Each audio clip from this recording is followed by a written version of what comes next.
Vous avez certainement noté dans les dernières Big News Panini l'absence notable de gros titres indépendants lancés par Panini Comics en France dans le premier trimestre 2025. Peut-être qu'il y en aura, on n'a pas tout le planning, mais en tout cas dans les Big News, il n'y en avait pas. Ce qu'il se passe, c'est que certains titres sortis, des titres indés édités par Panini, parce que Panini édite évidemment les titres Marvel, mais pas que, ils font aussi les titres du Miller World, ils font aussi The Boys et ils font une pléiade de titres indépendants, puisés, sélectionnés chez Image Comics ou ailleurs et qui nous arrivent en version française avec souvent des éditions de qualité et surtout des choix audacieux. Récemment, je vous ai fait une vidéo parce que j'ai beaucoup aimé le Phantom Road de Jeff Lemire. Très très bon premier numéro, très belle entrée en matière et j'espère que ça se traduira avec des très belles ventes. Jeff Lemire est un auteur qui marche, mais pas toujours, puisque souvenez-vous, est sorti l'année dernière Family Tree dans une collection qui ressemblait à un Deluxe et il a été bradé à 15 €. Il est toujours disponible d'ailleurs, vous pouvez le trouver dans les librairies qui le proposent. Prix cassé qui permet évidemment de ne pas les détruire et de peut-être donner sa chance à ce comics qui ne sera certainement plus jamais réédité en France. Donc c'est une c'est vraiment une chance unique de l'avoir. Certains diront il aurait dû être à 15 balles depuis le départ, mais vous savez à 15 € c'est pas possible.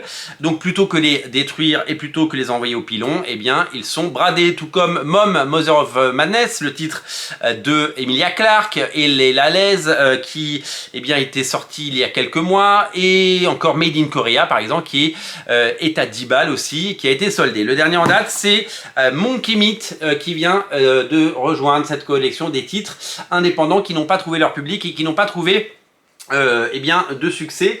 C'est exactement le même bouquin, hein, c'est pas une réédition. Le code barre a été stické, nouveau code barre pour le nouveau prix. Petit sticker ici pour dire qu'il ne coûte que 10 balles, offre découverte.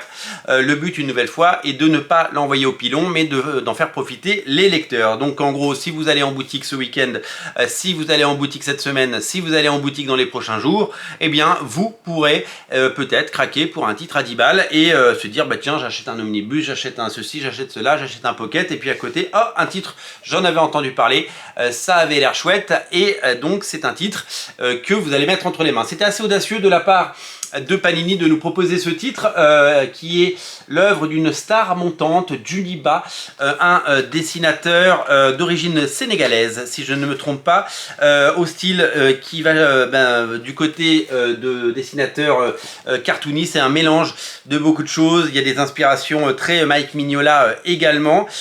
C'est une forme de narration assez décomplexée et c'est un véritable ovni dans le monde de l'édition. J'aime vraiment beaucoup graphiquement ce que ça propose.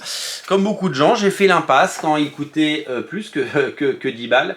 Aujourd'hui, il est à 10 € et donc c'est l'occasion rêvée de craquer et d'avoir droit à cette expérience graphique qui, je l'espère, saura vous séduire et vous emporter.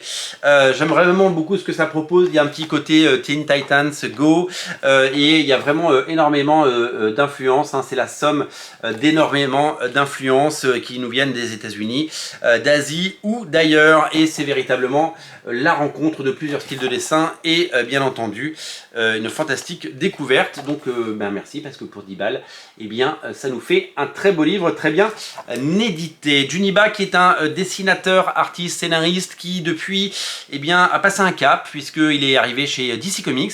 Il a fait une série sur Robin, hein, The Boy Wonder, qui a été assez remarquée, qui devrait nous arriver, on l'espère, si elle est retenue par Urban en 2025 et vous aurez certainement le plaisir de la découvrir et découvrir cet artiste qui mérite d'être découvert. Honnêtement, pour 10 balles, vous ne pouvez pas vous tromper.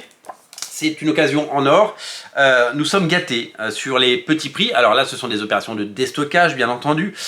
Mais entre les Marvel Pocket, entre les Deadpool à 4,99, entre ces offres découvertes à 10 balles, entre les collections Carrefour à 3,99, la collection Hachette qui propose le premier tome de Ultimate Spider-Man à 4 € et puis après c'est un peu plus cher mais ça reste moins cher qu'un Deluxe. Sur la durée, ça vous fait une très belle collection à moindre coût. Bien sûr, les Urban Nomades, les offres découvertes nomades, il existe une ribambelle, une pléiade, il existe une quantité astronomique de comics à petit prix, chose qu'on n'avait pas forcément par le passé.